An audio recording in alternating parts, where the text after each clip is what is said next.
আজকে আমরা বানাচ্ছি লাউ চিংড়ি। তার জন্য আমরা কড়াই তেল দিয়েছি। তেলটা একটু গরম করে আমরা চিংড়ি মাছটা ভেজে নেব। দেখতেই পাচ্ছেন আমরা এখানে চিংড়িটা ভেজে রেখেছি। চিংড়িটা ভাজা ভাজা হয়ে গেলে আমরা তুলে নেব। চিংড়িটা আমরা হালকা করেই ভাজছি, কেন বেশি ভাজলে চিংড়িটা অনেকটা শুকিয়ে গেলে ভালো হবে না খেতে।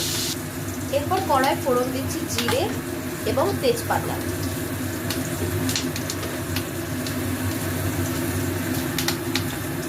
এবার আমরা লাউগুলো কেটে রাখা আগে থেকেই সেগুলো ছেড়ে দিচ্ছি কড়ায়। এর মধ্যে একটুখানি আলু আর লাউ আছে। আমরা এটা ভাজা ভাজা হয়ে গেলে এর মধ্যে একে একে মশলাগুলি অ্যাড করব। আমরা দেখতেই পাচ্ছি যে লাউ আর আলুটা ভাজা ভাজা হয়ে গেছে। এবার আমরা একেবারে মশলাগুলো অ্যাড করতে থাকবো। এখানে দিচ্ছি আমরা প্রথমেই একটা স্পেশাল মশলা, বাটা মশলা, ধনে জিরে শুকনো লঙ্কা একটা পেস্ট, যেটা আমরা অ্যাড করছি।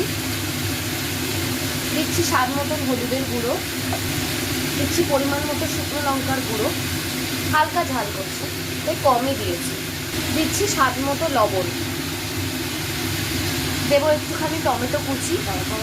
এবার আমরা দিচ্ছি কড়াইশুঁটি, এটা অপশনাল, টেস্টের জন্য দিচ্ছি।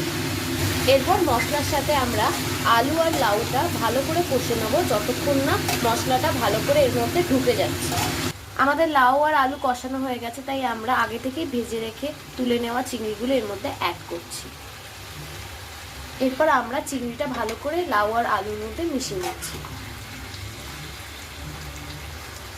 এরপর আমরা একটু স্বাদের জন্য দিচ্ছি চিনি অল্প করে, এটা অপশনাল। আপনারা দেখতেই পাচ্ছেন জলটা পুরোই টেনে এসেছে, লাউটাও সিদ্ধ হয়ে গেছে আলুর সঙ্গে ভালো করে, তাই আমাদের লাউ চিংড়ি রেডি হয়ে যাচ্ছে। আমরা নামিয়ে নেবো। প্লিজ ভিডিওটি ভালো লাগলে লাইক, শেয়ার অ্যান্ড সাবস্ক্রাইব করবেন। সবাই ভালো থাকবেন, সুস্থ থাকবেন, আনন্দে থাকবেন।